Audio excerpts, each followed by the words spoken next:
चिखली नगर परिषद कोणत्या ना कोणत्या कारणाने नेहमीच चर्चेत असते. मात्र आता पुन्हा एकदा चिखली नगर परिषद चर्चेत आलेली आहे. ती कुठल्या कारणाने मी तुम्हाला दाखवतो. मी सध्या चिखली नगर परिषदेच्या परिसरामध्ये उभा आहे आणि आपण जर पाहिलं तर स्वच्छ शहर सुंदर शहर म्हणून चिखली नगर परिषद नेहमीच हे घोषवाक्य घेऊन चालत असते. मात्र ज्या स्वच्छतेसाठी गाड्या आहेत त्या गाड्यांची अवस्था बघा कशा पद्धतीने झालेली आहे. चिखली शहरामध्ये मोठ्या प्रमाणामध्ये कचरा साचलेला आहे, नाल्या साचलेल्या आहेत, कचऱ्याचे ढीग जे आहेत ते अनेक ठिकाणी साचले, दुर्गंधी सुटलेली आहे, नागरिकांचं आरोग्य धोक्यात आले. मात्र नगर परिषदेने स्वच्छता ठेवण्यासाठी आणि कचरा उचलण्यासाठी ज्या गाड्या खरेदी केल्या होत्या, कोट्यवधी रुपयांच्या गाड्या त्या भंगार अवस्थेच्या ठिकाणी पडल्यात.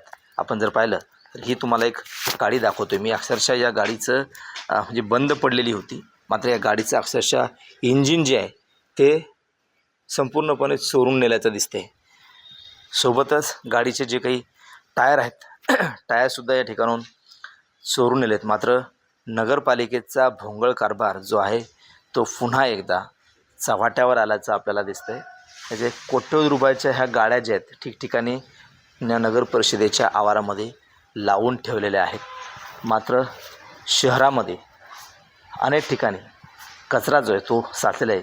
नगर परिषदेच्या आवाराचीच परिस्थिती पाहिली तर हा जो कचरा जो आहे तो आपल्याला सांगून जातो आहे की शहराची परिस्थिती काय असेल.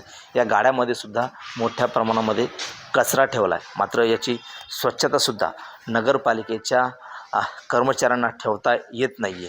जवळपास 70-80 कर्मचारी हे सफाई कामगार या नगर परिषदेमध्ये असतील. मात्र शहराची स्वच्छता आहे ती या नगर परिषदेकडनं करता येत नाही. परिणामी नागरिकांच्या रोषाला सामोरं जावं लागते. अनेक नागरिकांना दुर्गंधीचा सामना करावा लागतो. नगरपालिका मात्र या संपूर्ण प्रकाराकडे दुर्लक्ष करते. नागरिकांना टॅक्स वसूल करते, स्वच्छता कर वसूल करते, मात्र सुविधा त्यांना मिळत नाही आहे. अशा पद्धतीने ज्या गाड्या ज्या आहेत गाड्यांचे इंजिन चोरीला गेलेत, पुण्या गाड्याचे टायर चोरीला गेलेत, वेगवेगळं साहित्य जे आहे ते चोरीला गेल्याचं आपल्याला या ठिकाणी दिसतंय.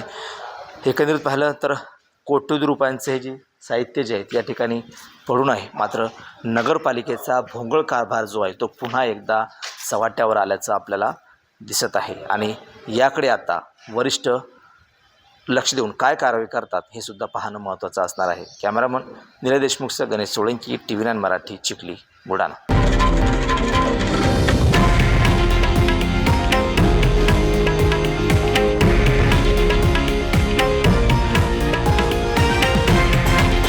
हे आहे देशातील नंबर 1 न्यूज नेटवर्क आणि आपण पाहत आहात TV9 मराठी, एकमेव.